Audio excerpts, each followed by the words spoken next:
इनकी एक और मक्कारी आज आपके सामने नहीं है तो कल आएगी। अगर है तो और जहन को मजबूत बना ले, नहीं तो अभी से तैयार हो जाए। जो अरबी जानने वाले उलमा है जिनको देवबंदियों की हकीकत नहीं मालूम, उन उलमा के सामने खलील अहमद अम्बेठवी ने कासिम नानोथवी के मरने के बाद, रशीद अहमद गंगोही के मरने के बाद ये खलील अहमद अम्बेठवी हरमैन शरीफैन पहुंचा।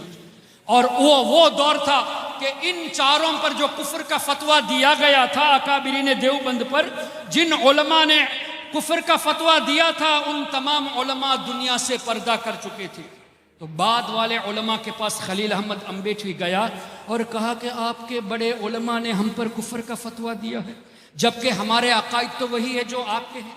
अल मुहन्नद नाम की किताब लिखी और अल मुहन्नद में ये लिखते हैं कि हम इस चीज़ को मानते हैं, मीलाद को हम मानते हैं, नियाज को मानते हैं, फातिहा को मानते हैं, हमारा अकीदा ये है, वसीला को हम मानते हैं। तो बाद वाले उलमा ने अब ये कहा कि अगर तुम्हारे अकायद ये है तो कुफ्र का फतवा फिर नहीं है। अब अरब उलमा के सामने इन लोगों ने मक्कारी की, वहां ये किताबें दिखाई। हिंदुस्तान, पाकिस्तान, बांग्लादेश में अभी भी वो पुरानी किताबें छाप भी रहे। ये मुनाफिकत नहीं तो और क्या है।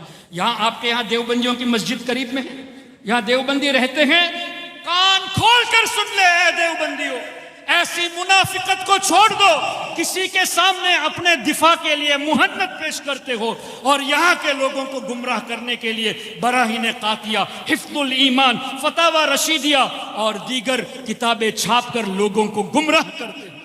ये देवबंदियों की मुनाफिकत इतनी खतरनाक है कि मैं तो कहता हूँ गैर मुक़ल्लिद अहले हदीस वहाबी अगरचे बदतरीन लोग हैं, लेकिन उनकी एक आदत है, जो अकेले में कहते हैं वही मजमे में कहते हैं।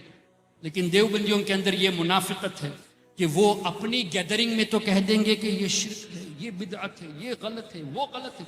जब आप में से कोई उनसे सवाल करने जाएगा, हमने कब ये सब, हम तो इत्तेहाद चाहते हैं, देखो हमारी किताब अल मुहन्नद मौजूद है, हमने तो इसमें वही अकीदा लिखा है जिसको आप मानते हो।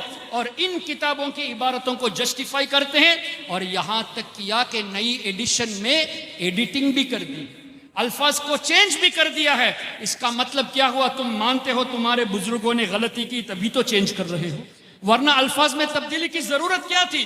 तो ये इनकी मुनाफिकत है। अपनी औलाद को इन मुनाफिक सिफत लोगों से बचाइए।